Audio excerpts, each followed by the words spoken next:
Assalamualaikum warahmatullahi wabarakatuh. Perkenalkan, nama saya Anissa Danuno, mahasiswi semester 3, kelas B, program studi pendidikan biologi, jurusan biologi, Fakultas Matematika dan Ilmu Pengetahuan Alam, Universitas Negeri Gorontalo.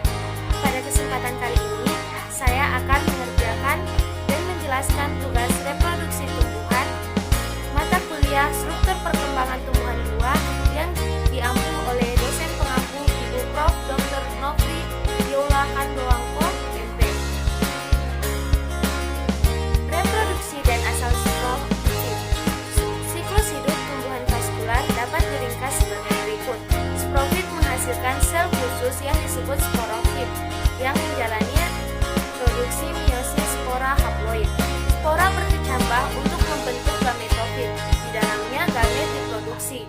Gamet berfungsi untuk membentuk zigot diploid dari mana embrio. Sporofit muda berkembang. Pada kebanyakan pteridofit, spora hanya satu ukuran diproduksi. Tanaman jenis ini dideskripsikan sebagai makhluk homospora. Setiap spora memiliki potensi untuk berkembang menjadi gametofit yang menghasilkan sel telur dan sperma.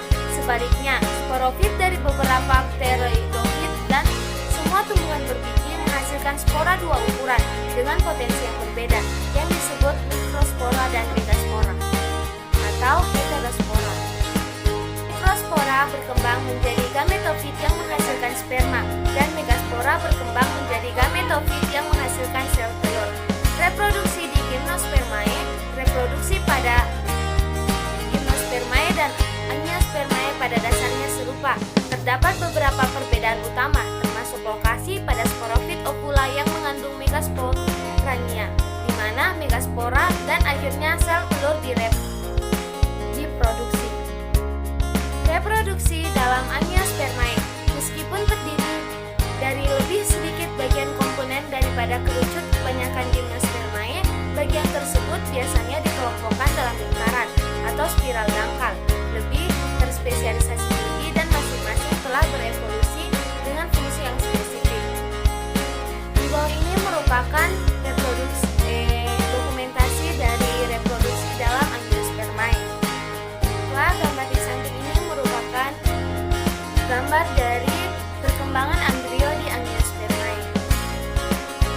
Selanjutnya, morfogenesis bunga. Bunga adalah struktur yang menentukan dan berbunga di semusim menghentikan pertumbuhan vegetatif tanaman. Namun pada tanaman keras, apeks mulut baru berbentuk berulang kali dan berbunga terjadi sepanjang umur tanaman. Sebelum induksi bunga, luas puncak vegetatif biasanya memanjang dan banyak tunas lateral dapat dimulai di bawah meristem apikal. Meristem oral biasanya menjadi jauh lebih luas daripada keadaan vegetatifnya, dan kecepatan perkelahan sel meningkat. Analisis genetik telah mengidentifikasi sekitar 80 gen yang berfungsi dalam beberapa jalur genetik yang mengontrol transisi dari vegetatif ke keadaan oral. Selanjutnya, reproduksi seksual. Perpaduan sperma mobil dengan telur menghasilkan embrio diploid. Ini kembali membentuk generasi sporofit, yaitu segera independen dari gametofit tersebut.